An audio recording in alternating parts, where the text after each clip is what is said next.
आप जानते ही हैं कि खालिस्तानी रेफरेंडम कनाडा में जो हो रहा है उसको आप किस तरह से देखते हैं? आपके ख्याल से क्या हो रहा है? अब ये ना कहिएगा कि इसके पीछे भी आईएसआई है। नहीं, आईएसआई पे मैं थोड़ी देर पे आऊंगा, बट अच्छा है, रेफरेंडम होना चाहिए आरजू जी। हम्म। रेफरेंडम अच्छी बात है, जितने भी खालिस्तानी हैं हर साल करें रेफरेंडम। और इनका 2020 में होना था, फिर डिले हो गया इनका, तो 2022 में कर रहे हैं, करेंगे। बिल्कुल अच्छी बात है, मेरी शुभकामनाएं इनको। और मैं चाहता हूं कि 100% वोट जो है खालिस्तान के फेवर में मिले कनाडा में। ऑल द बेस्ट, जिसको जो करना है करे, हमारी तरफ से आशीर्वाद है पूरा। कह रहे हैं जाओ छीन के ले लो खालिस्तान, बिल्कुल, go ahead and do it. तो आपके ख्याल से कोई फर्क नहीं पड़ने वाला? आरजू जी, भारत में 800 साल जो इस्लामिक आक्रांता आए थे बाहर से, उन्होंने भारत में कत्लो गारत करी। 200 साल अंग्रेजों ने करी, क्या फर्क पड़ गया भारत का?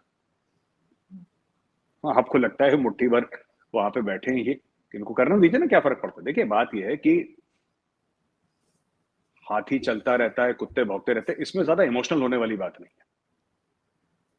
ठीक है, उनका पॉइंट ऑफ व्यू है, जो खालिस्तानी करें। आपने खालिस्तान का मैप देखा है अर्जू जी? मैंने देखा है, यहाँ पे समटाइम्स होता है पाकिस्तान हाँ, में। हाँ, जो सो कॉल्ड खालिस्तान है उसका मैप देखिए आप। हम्म। उसमें पंजाब तो दोनों तरफ है, और महाराजा महाराजा रंजीत सिंह का जो उनकी जो कैपिटल थी वो जी। लाहौर थी, और सिख एम्पायर का जो फ्लैग था वो काबुल तक में लहराता था। इनको खालिस्तानियों को ये बोलिए कि बेटा एक काम करो, चलो मैं भी तुम्हें खालिस्तान सपोर्ट करूंगी। आप बोलिएगा इनको कि I will also support Khalistan. तुम पाकिस्तान का 1 स्क्वायर इंच अपने मैप पे दिखाओ जरा, 1 स्क्वायर इंच पाकिस्तान का। अच्छा छोड़ दो, इनसे ये पूछिए कि नानकाना साहिब जो कि पाकिस्तान में है, हमारे लिए भी बहुत इज्जत वाली जगह, सबके लिए बहुत इज्जत वाली, इनसे पूछना कि नानकाना साहिब जो कि मोस्ट रेवर्ड है सिख रिलीजन में, जो साइट है ननकाना साहिब, क्या ना वो खालिस्तान में है कि नहीं है, ये पूछ लीजिएगा जरा। महाराजा रणजीत सिंह तो बहुत बाद में आते हैं, आप ही पूछ लीजिएगा Nankana Sahib is it in Khalistan और नॉट इन खालिस्तान, एक बार पूछ सही। लीजिएगा। इनको करने दीजिए रेफरेंडम, और जो भी कर रहे हैं रेफरेंडम, बहुत बहुत शुभकामनाएं आपको। हर साल करिए, मैं तो कह रहा हूँ चाल में हर हर क्वार्टर करिए आप रेफरेंडम, बढ़िया है, लड़के लीजिए खालिस्तान, मजा आ जाएगा। यही है बस आरतू जी। साथ अगर हम बात करें भारत और चाइना की, तो इनके ट्रुप्स जो है वो वापस जा रहे हैं। आप किस तरह देखते हैं इसको? क्योंकि आखिर इंडिया चाह क्या रहा था? सिर्फ अमेरिका को ये बताना था कि आप चाइना के अगेंस्ट हैं, या बस कोई और वजह थी जिसकी वजह से आप लोगों ने ये सब इतने दिन आपस में लड़ते रहे और अब खामोशी से दोनों अपने अपने घर? आरसू जी, ये जो पूरा आइडिया है ना, ये पाकिस्तान से जन्मा है। ये आइडिया जो आपने बोला ना, ये पाकिस्तानी थिंकिंग है, ये कि अमेरिका को दिखाना है, ये टिपिकल पाकिस्तानी थिंकिंग है।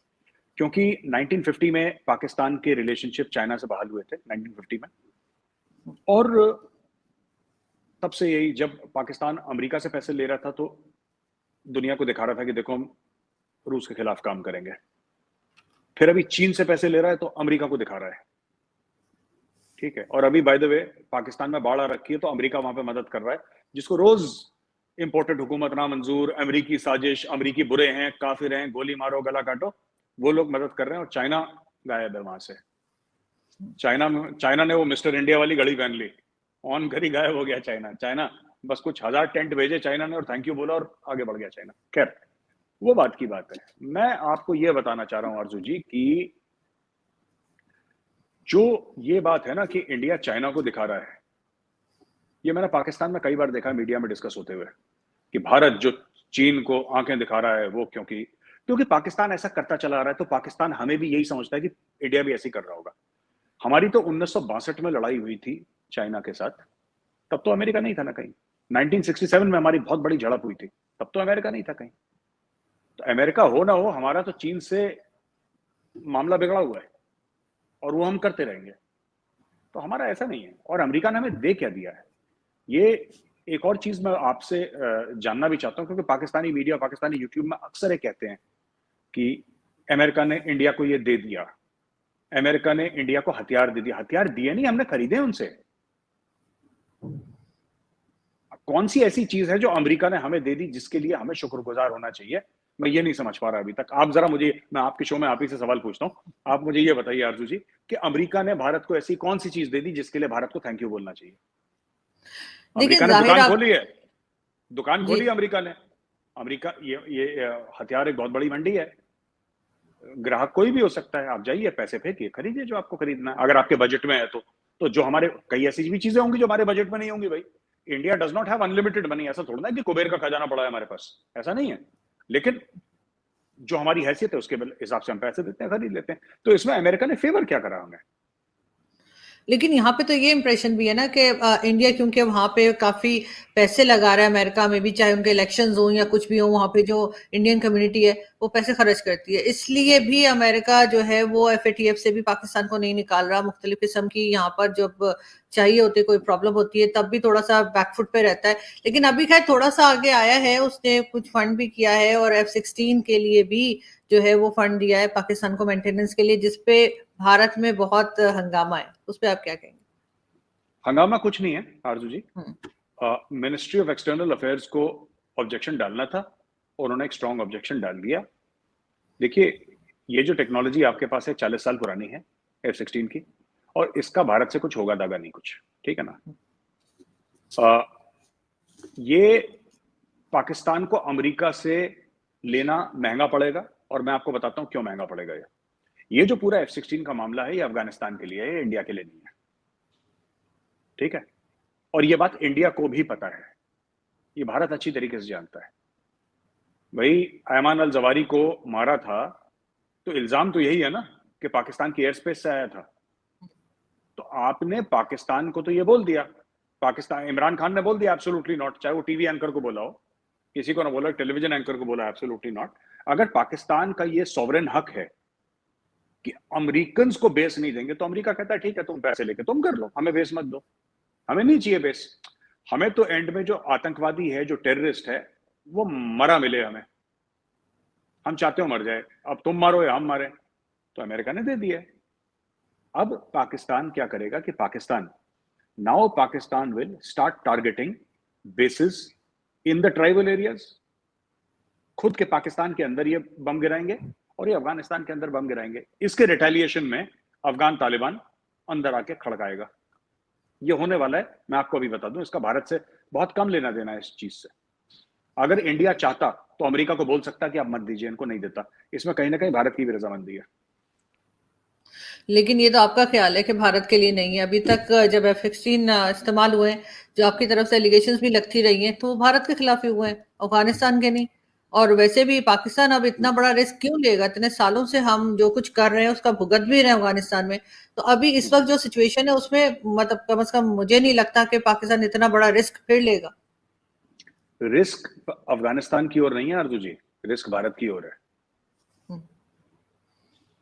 आप सब रिस्क, पहले मैं आपको रिस्क बता दूं किस तरीके से है। अफगानिस्तान के पास एयर डिफेंस कैपेबिलिटी नहीं है, ठीक है। उनको देखेगा भी नहीं F-16 आता हुआ और जाता हुआ, ठीक है। वो मैक्सिमम क्या कर सकते हैं, सुसाइड बॉम्बर भेज सकते हैं या बॉर्डर पोस्ट पर अटैक कर सकते हैं, इससे ज्यादा कुछ नहीं कर सकते, ठीक है।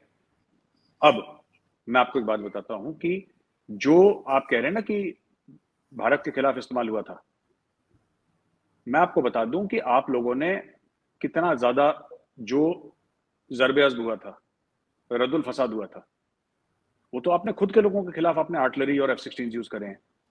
जब वो बच्चे मारे गए थे, मासूम बच्चे APS पेशावर में, तो आपने F-16 आपके टेक ऑफ करे थे और आपने गांव के गांव नॉर्थ वजीरिस्तान में उड़ा दिए थे। अभी हाल ही में आप लोगों ने अटैक करा था अफगानिस्तान के अंदर, और आपने ग्राउंड टारगेट्स निकाले थे उसके, जो आपको लगा था कि वहां से अटैक कर रहे हैं। 6 महीने पहले आप लोगों ने अटैक करा था अफगानिस्तान के अंदर टारगेट। तो कहने की बात यह है, और आप अपना एयर स्पेस भी दे रहे हैं अफगानिस्तान के अंदर। इंडिया में तो वन ऑफ हो गया वो अभिनंदन वाला case, that's a one of. कभी हो गया, हमारे लोग अंदर आए, आपके लोग अंदर आए, दैट्स अ वन ऑफ।